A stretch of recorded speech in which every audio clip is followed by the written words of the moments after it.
Chapter 6. When your heart is torn out of your body.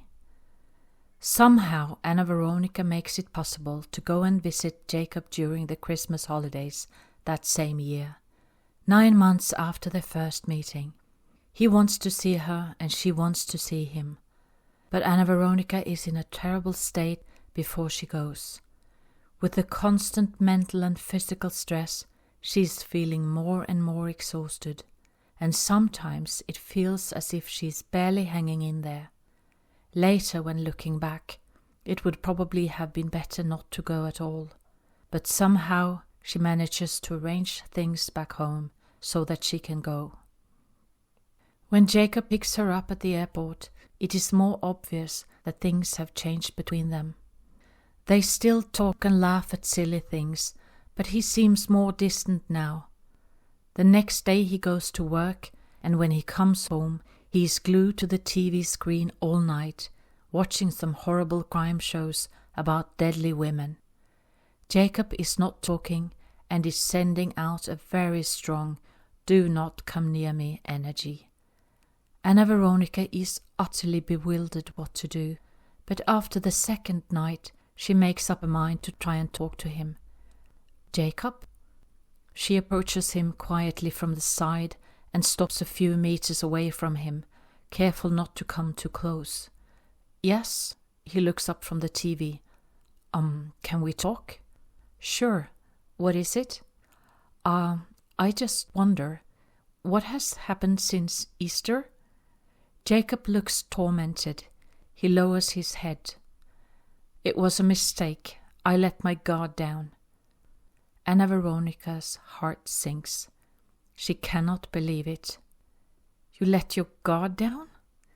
"Yes, I shouldn't have." Jacob looks so lost. "But have you got any idea how charming you are with your guard down?" Anna Veronica tries to smile a little, but Jacob only shakes his head. "It should never have happened. I regretted it after." "Did you regret it? But I don't understand." She's very confused. He takes a quick look at her. "I think we have let ourselves go somehow, since we last met." Anna Veronica is not sure what he's referring to, and it is not until later that she realizes that she has gained 16 pounds, how long she has let her hair grow, and how this affects him. Jacob tells her later that he did not know how to deal with it at the time, as if she had completely changed since the first time they met. But something must have happened. Anna Veronica is still struggling to understand. "Well, my wife, it's just that I could never be with another woman again, never." Jacob looks so beaten. "But is this how you feel?" Anna Veronica really wants to get to the bottom of this, but it is obvious that he's uncomfortable with the situation. He just shakes his head. Then something happens that she will never forget. Jacob holds his 2 pointing fingers crossed towards her, as protection against her. It is the sign of the Antichrist. In that moment something inside Anna Veronica dies. It feels as if her heart is ripped out of her body. The pain in her chest is unbearable. She looks at him, unable to fathom what just happened. But he has gone back to watching the crime show about the murderous women. Anna Veronica is torn apart. Her heart feels like an open wound, as if she is scarred forever. Quietly, Anna Veronica withdraws from the conversation and walks back into the bedroom, where she sits down on the bed. Her heart is aching, and she is slowly breathing in and out to calm herself. It does not take long before she starts figuring out what to do. She must find another place to stay while she is here. It would be better for both of them. He has made it very clear that it is over. She has never clung to another human being in her life before, and there is no way she is going to start now. Anna Veronica begins to make plans about what to do. Quickly she goes through the opportunities in her head. She has no money to go and stay in a hotel. She spent it all on the flight ticket, tickets for her children to go to her parents in Norway during New Year, and for someone to look after their dog. She is too proud to call her mom or anyone else and ask for a loan. She will not ask Jacob either. What can she do? She is a long way away from home, and her return ticket cannot be changed. Anna Veronica starts searching the internet, not quite sure what she is looking for, but after some time she finds a retreat center around 2 hours' drive away. They have a meditation retreat starting the next day. This could be perfect. A place where she can stay and hopefully just cry it all out. On top of that, it is based on donations, so she can pay them later. It is too late to call them now, but she will be on it first thing in the morning. She quietly and politely says goodnight to Jacob, who takes his eyes off the screen for a second to reply. Then she goes to bed. The next day, right after Jacob has gone to work, Anna Veronica calls the place. There is no reply, so she writes them an email. The internet connection is not always the best here, but she crosses her fingers, and after some time there is a reply from them that she can call them a little later. Finally she gets to talk to someone and explains the situation. Well, not the whole mess, of course, but some of it. The person on the phone will have to do some research first, but it seems they might have room for her and that she can start the next day. Anna Veronica is getting her hopes up. This is her chance, and maybe this trip will not be completely wasted after all, but she needs to figure out how to get there. Searching the internet, she cannot find any public transport. It is too far out in the countryside. What to do? Jacob. She will ask him if he can take her there. She's pretty sure he will be relieved to get rid of her. She writes him at work, and he replies that he's fine with that. This is great. During the day, Anna Veronica packs her big blue suitcase so that she's ready to go as soon as Jacob is back from work. Then, later in the afternoon, when she is supposed to call the place again to make the final arrangements, the internet connection is gone. No! She cannot get through to them. No. She calls them anyway, using her normal teleconnection. It will cost her, but this is her only chance. Shit! There is no answer from them. No! A little later, the connection is back, but then no one answers. No! It's too late to call them, so she quickly writes them another email. But now the opportunity is gone. Oh no! They cannot take her in. The chance is gone. Anna Veronica closes her eyes and takes a deep breath in. Okay, it is what it is. Maybe they sensed that she was a little too desperate for a week of meditation.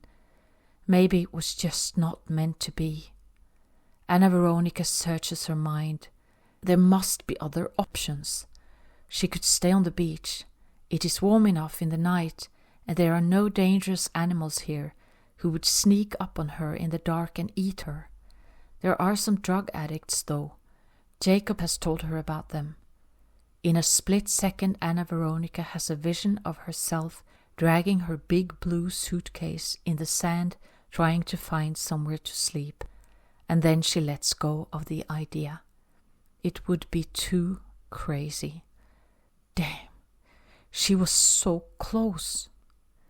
When Jacob comes home from work a little later, they are polite and nice to each other. She tells him that the retreat center did not have room for her anyway, and he does not seem to mind her staying. Anna Veronica is still in a lot of pain. The total confusion and the deep hurt from the rejection makes her heart ache like nothing else she has ever felt before, but she does her best not to show it to Jacob. He's back watching TV about murderous women. Anna Veronica cannot stand those horrible shows and goes into the bedroom where she tries to get some work done. The apartment has one bedroom and an open-plan kitchen and living room. At some point, she goes into the kitchen to make herself a cup of coffee, and this is when it happens. How can she even try to explain it? The sensation is out of this world, and it happens in a matter of seconds. Anna Veronica is standing in the living room while Jacob is on the sofa watching TV. She can only see his back, when all of a sudden it feels as if someone, a kind of energy, embraces her with an ocean of love, tenderness and care. It feels as if someone lifts her up and out of the pain and just holds her. It is as if someone, an invisible force, not from this world, helps her. Right there, she feels loved and cared for in a way that she has never experienced before. Anna Veronica cannot move when it happens. She is totally overwhelmed. It feels as if she is being carried by angels, and from the deepest pain, she is now in a state of peace and calm and grace. She feels total acceptance of everything that is. Jacob is there, but on the other hand, it's almost as if he is not there. His presence does not affect her at all. Anna Veronica finds herself in her own bubble of love, protection and compassion. If the two of them were in a perfect bubble of love and joy and harmony the first time they met, this time she's in her own bubble, and it does not break while she's there. Later, when Anna Veronica thinks about what happened, and she does think about it a lot, she comes to realize that the excruciating pain and the feeling of having her heart torn out of her body must have come from the original separation from the divine, the split from her very own nature of love and light, a rejection of who she is, a rejection of her birthright as one of God's children. It has nothing to do with Jacob. The more she understands about this kind of connection, the more she gets it. It does not necessarily make the journey any easier, but at least it makes her understand. There is one moment that Anna Veronica has a hard time letting go of, and that is the crossed fingers, the Antichrist sign. It pops up in her mind again and again, followed by the same confusion and disbelief. What was it all about? It was so surreal. She meditates and asks questions about it, and little by little another scenario appears before her eyes. Anna Veronica sees a situation where she is the one who is leaving Jacob, causing him the same kind of devastating pain. It is the same emotional scenario, only the roles are reversed. She wonders, is it from another timeline? From another lifetime? A parallel timeline? Or from another dimension? The insight makes it easier for her to move on and forgive. Maybe it is herself she has to forgive after all. Anna Veronica stays in Jacob's apartment for the rest of her holiday. The feeling of peace, love and protection stays with her as she is not affected by his presence. Jacob does not seem to mind that she is there. In fact, after she was released from the pain, he seems to observe her more and more with some interest. Every now and then she can sense his eyes on her. Anna Veronica is in the same state of gentle peace and calm. Being in her own bubble of love feels so good, and in her mind it is over between them. She only wants to enjoy her stay and is looking forward to going home and continuing with her life. Jacob will never be part of it. The two of them are friendly and polite towards each other, and as the days pass, they regain some of the old trust and honesty. They laugh and talk about most things, and more the conversation between them flow easily and naturally like before. Sometimes Anna Veronica wonders what has really happened since their first meeting, but it does not matter. She feels that Jacob has changed and realizes that she has changed too. But could it really be that much?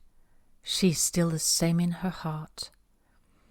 Jacob is still watching the crime shows about the murderous women. Anna Veronica avoids them. They are such heavy energy to her, but she's puzzled why he is so interested in them. Did it have anything to do with his soul history? He has told her a thing or two from his life that could indicate that. Anna Veronica wonders if there is some sort of connection. She's curious. I'm just wondering, how come you're watching those horrible shows? Jacob takes a quick look at her. It's the human psyche. I'm interested in the human psyche and what makes some people do these things. Anna Veronica knows that he has an interest in this. I see. It's so very far from the understanding that all life on this planet is sacred, isn't it? Jacob looks at her, a little surprised, then nods in agreement. Yes, exactly. He looks at the TV again. In spite of everything, they end up spending 10 lovely days together, and by the end of her stay, Jacob starts taking time off from work so that they can spend more time together. Anna Veronica realizes that she's no threat to him anymore, and that she's not expecting anything from him. She's at peace with everything, and he can sense it. In fact, no one can sense her or read her like an open book as well as Jacob. Sometimes she wonders if he might be even more sensitive than herself. They become lovers again. They give each other gentle massage. They talk and laugh.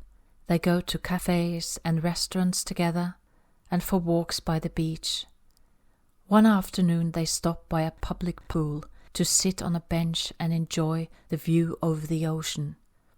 To Anna Veronica, it will always be one of those moments that she will remember with fondness. Just as they are about to sit down, Jacob nearly jumps off the bench. At first Anna Veronica does not understand why, but then she sees the path of ants close by. She realizes that Jacob gets out of the way like that, so as not to hurt them. Anna Veronica observes it and knows. All life on the planet is sacred, and these are not only words to Jacob. He is a protector of life, the smallest kind of life. He has the sacred human heart. This is what she loves about him, but Jacob hates the word love. More than once he has said that it is the most misused word on the planet, and that it is just an illusion created to trick men and women to live together in misery most of their lives. Anna Veronica is careful not to use it. Then comes the second shower scream. Anna Veronica is standing in the shower, washing her hair with her eyes closed, not suspecting anything. When she opens her eyes, she is staring straight into the biggest, silliest grin she has ever seen, and the entity right in front of her seems to be orange. Anna Veronica is so scared that she screams from the top of her lungs, a long-lasting, high-pitched scream of terror. Then she stops, just as suddenly as she started.